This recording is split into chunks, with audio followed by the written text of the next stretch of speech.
When I decided to change my major to screen media production, I was scared. I was worried that there wouldn't be a spark. It was something I'd always been interested in, but once I stepped into this course, everything changed. I discovered storytelling in ways I never imagined.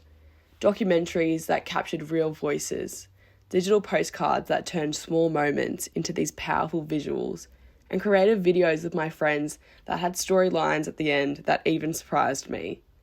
I learned how to work a camera like an extension of my own eye almost, transforming simple shots into moving stories. This course really became my playground, and with going into live production, learning how to manage a crew and navigating all the chaos really brought everything together in the moment to create something amazing. The journey through these projects really turned my curiosity and my initial worriedness into confidence, and what became as an introduction has become a true passion for stage production. Particularly in the project Voicemail for Our Future, I discovered the power of collaboration and how every idea grows stronger when shared, how a vision comes to life when a crew moves together, and how creativity thrives in a space between perspectives.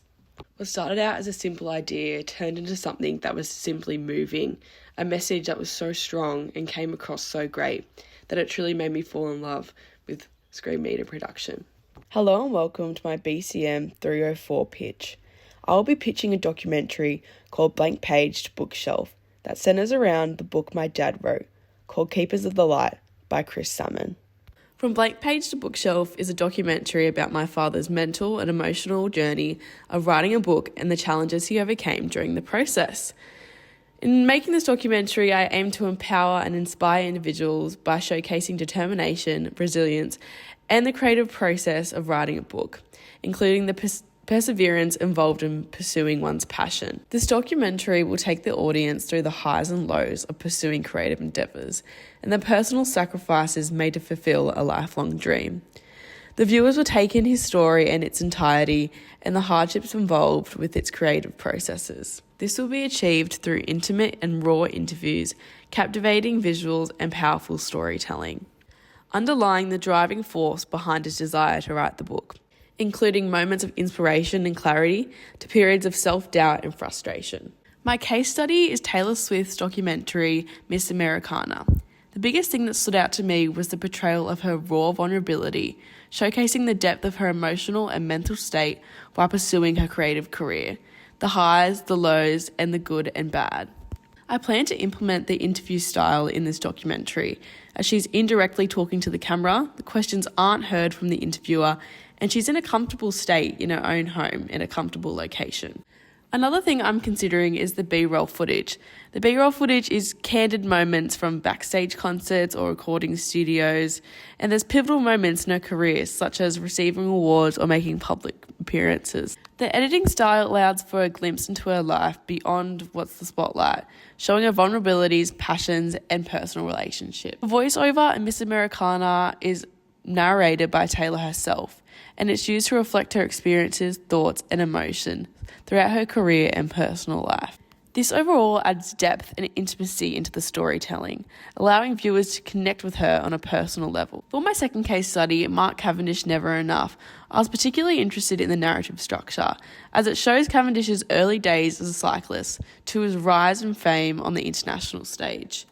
It also highlights his struggles and successes along the way, which helps build tension and suspense, keeping viewers engaged from start to finish. The documentary also includes interviews with not just Mark himself, but family members, teammates, coaches, rivals, and other key figures in his life and career. This helps you get an in-depth view into someone's life and other perspectives into the situation happening, which is something I want to implement into my documentary. There are various technical and ethical considerations when going into documentary. Technical being high sound definition, which could mean using lapel microphones for interviews, getting the best sound quality possible. Editing techniques, B-roll footage for a nice flow, structured interviews with the right questions, nice music that complements the documentary, and a good voiceover with the correct vocabulary. Ethical considerations are particularly important as it centres around the truth and accuracy of a documentary.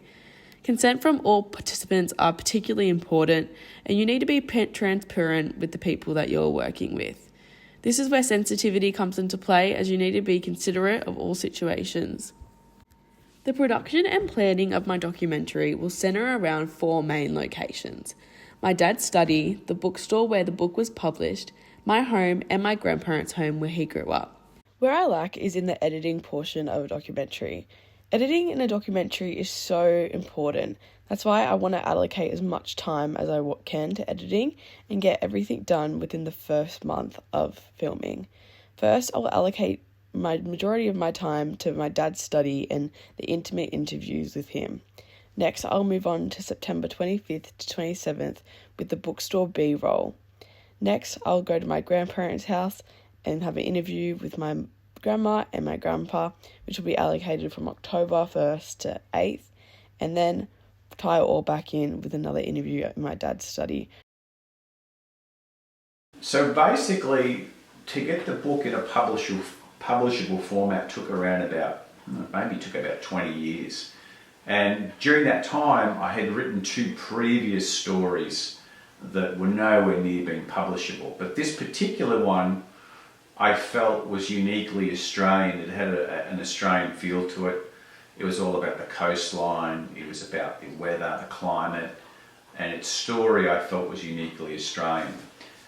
So the idea was the easy part, but really learning to write succinctly and with economy of words so that the reader wouldn't get lost in a whole bunch of words was difficult.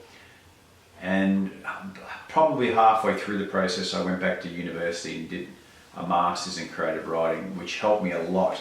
I had some great lecturers who taught me a lot about writing. In fact, doing poetry at university taught me a lot about the writing process, about the brevity of words, of using words sparingly.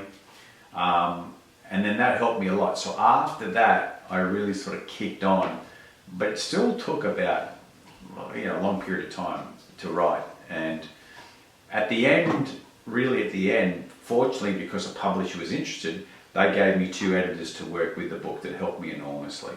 So that's probably really why it took so long.